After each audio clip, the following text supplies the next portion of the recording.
Hey everybody, it's a very, very windy day outside, and I just woke up, so I probably look like shit, and that's okay.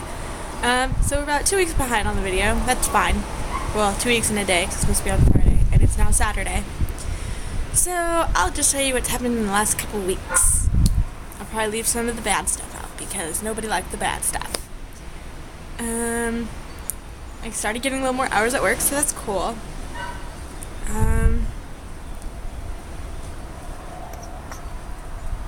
Went over to my friend Rose's house, well, Rose and Adam's house, and I can't remember if it was Monday or Tuesday, but what I do remember was we were on our way back to her house, and we were about to get on the highway to do that, and a guy behind us was like yelling and waving his arm frantically from his car.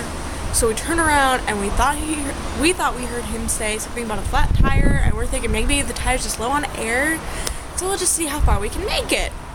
We didn't even make it halfway home when we noticed that the tire was completely blown. We heard what sounded almost like a pop and then a few banging sounds following that.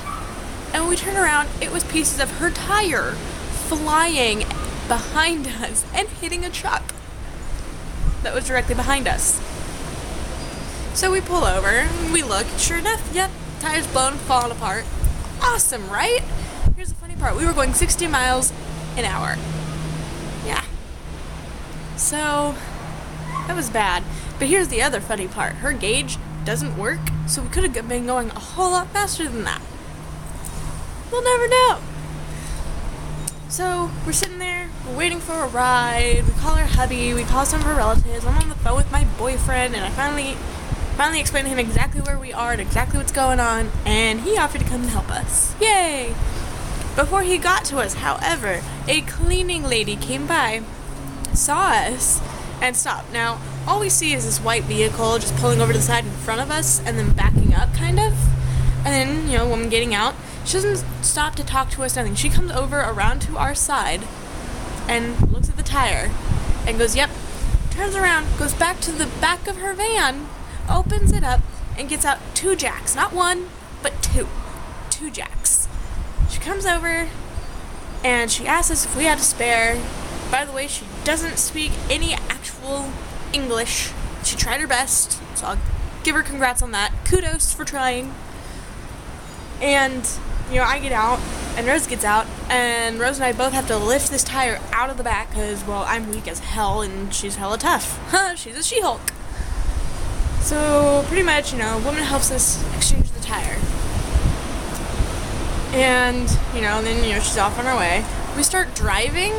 Now, mind you, the spare tire that we had is the one that just comes with the car itself. It's not like an actual tire. It's literally just a spare that's extremely temporary. And, so we start driving. Now, but 5 minutes later, we're on a part of the highway where you cannot pull over, and her check engine light comes on. That was just a really scary trip for me. It was funny as all hell, filled with all kinds of complications, which we later found out her check engine light only came on because of the temporary tire that we had as a spare. Yeah, it made the car uneven, so everything in the tank kind of went meh to the passenger side of the car. So yeah, that was why that light came on. Anywho, and then another time when I was out there this last week, I did something that reminded me of middle school, high school times. You know how when you have the bottom locker, and the person who has the locker above you just leaves their locker open, and when you go to stand up, you go bam, and you hit it on your head? Yeah, that's what happened. Only it wasn't a locker. It was like a cooling vent that was hanging on the outside of their house. I went to go pick up a lighter from the ground, and I knew it was below it, but I thought I had moved enough to where I wouldn't hit it. Only when I went to stand up, I hit it. I impacted, and it hurt, and I blacked out for like a good 2 seconds. It definitely hurt. Funny as all hell, but it hurt. So, yeah.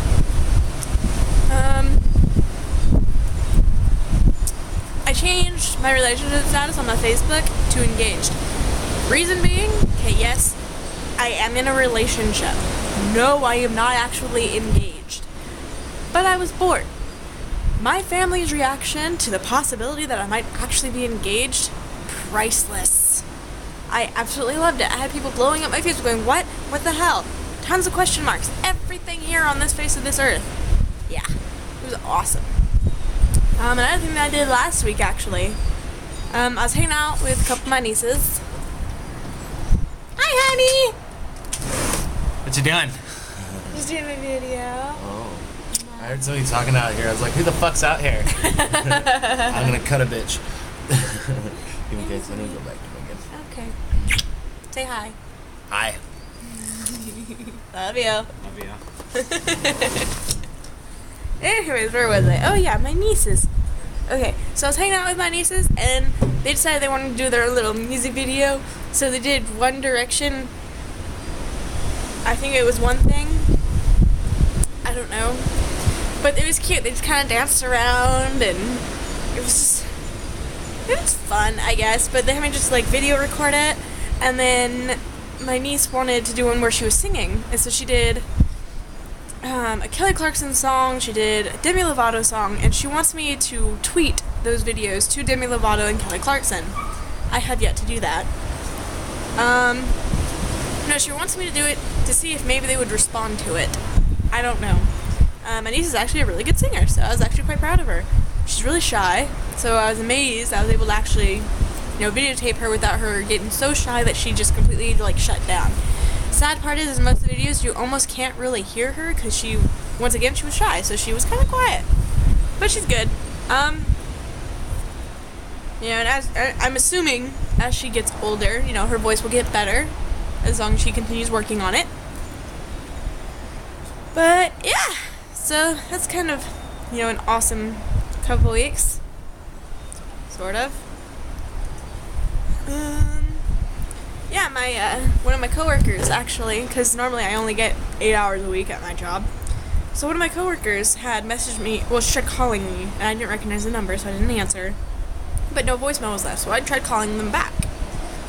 No answer, so I left a voicemail saying, hey, somebody called my phone, I don't know who it is, blah, blah, blah, I'll call you back. So then, I, got a text message at, midnight. Mind you, I was asleep. I was woken up at 5 because my sister and her hubby were getting ready for work. And, at least her hubby was getting ready for work. But I checked my phone at 5 and there was a text, and I saw the text message, so I responded saying, yeah, but who is this? And she said, thank you, and told me who it was. And so, yeah, I ended up working 11:30 to 8 the other day, so that was cool. That was 8.5, roughly 8.5 hours of work that I would have normally gotten in 2 days. However, the very next day, when I went into work, I was supposed to work 11:30 to 4, and that didn't work out. So, people are funny, aren't they? But yeah, so far that's about all that's going on. And when I say it didn't work out, I did go to work, but I was off. I got sent home at 2:45 because we were dead. So yeah, I still got more hours than what I've gotten the entire time I've ever been working there. So yay. Anyways, that's all I got. I thought I had more than that, but I don't. Sad day. Okay, well, until next time, I will talk to you guys later. Bye!